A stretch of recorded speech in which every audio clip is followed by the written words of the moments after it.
Hello, Hearthstone fans, and welcome to another episode of What's the Move? My name is Aggro, and once again, I will be breaking down a play from the Hearthstone World Championships that happened back in January. This one comes from Game 5 between Frozen and JasonZhou. We're going to see Frozen on the Cube Warlock deck, JasonZhou on Aggro Druid, and as you can see, Frozen's in a pretty rough spot here in this game. He's staring down 10 power on board, plus an additional 6 points of damage from that Savage Roar, as well as 2 from the Mark of Visage. That adds up to a total of 18, which would put Frozen all the way down to 1 life and in a pretty precarious position. He elects to go with the Amethyst Spellstone on the Bittertide Hydra so that he can set up a Hellfire clear on the following turn. JasonZhou plays both the Mark of Visage and the Savage Roar, applying as much pressure as he possibly can this turn. And we go back to Frozen for what seems like a straightforward turn 6. He's going to play that Hellfire almost no matter what, but we're going to notice that Frozen spends a lot of time thinking about what else he wants to do this turn. It's really not quite as straightforward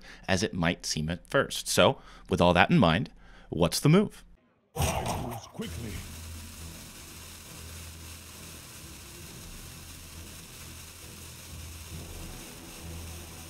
I wonder.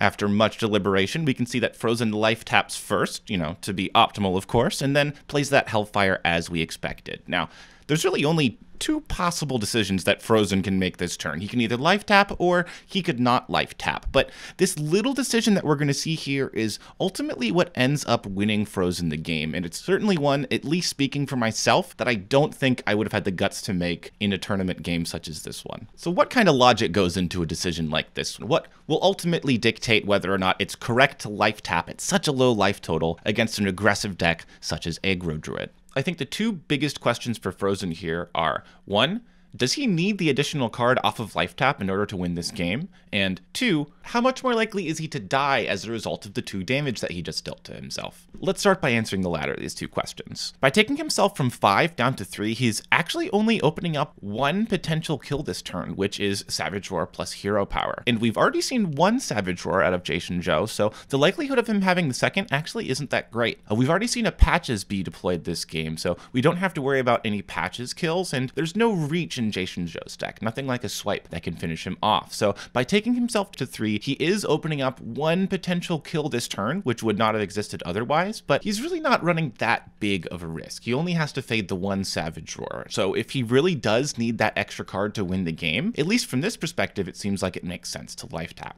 So this begs the question, does Frozen need to life tap in order to stay in this game? And if you take a look at Frozen's hand, there's really not a whole lot going on there that he can do on turn 7. What's his best play? Is it Spellbreaker into Dark Pact with maybe squeezing a life tap in at the beginning of the turn? Well, if that's the case, he would much rather life tap on a previous turn, save that mana for a future turn in order to make stronger plays. Another thing to think about is that there's really only 2 good draws left in Frozen's deck. There's the Possessed Lackey, which would allow him to get a big old Doomguard out there, as well as gain a chunk of life off of the Dark Pact. And the other good one would be Mistress of Mixtures, which would set up an even bigger burst of life gain by playing Mistress into Cube into Dark Pact. That would set him up to survive very well past turn 7, potentially past turn 8, and get him to the point on turn 9 where he can start playing those Void Lords that are in his hand. Once Frozen gets to the point in this game where he can start playing those Void Lords, it's almost all but won for him. It's going to be really hard for JasonZhou to battle through multiple Void Lords and then a Blood Reaver Gul'dan, gaining life turn after turn. Now, Frozen could just try to draw one of those 2 cards on the following turn, not run the risk of getting killed by a Savage Roar, but what he knows is if he doesn't draw one of these 2 cards, he's probably going to lose this game, and if he does, he's probably going to win it. And the only risk that he's running by life tapping is dying to the 1 Savage Roar left in his deck. So the math basically comes down to, do I want to double my chances at winning this game, but lose to the singleton Savage Roar? And I don't think we have to run the numbers to see that life tapping in Frozen's position here is the winning move.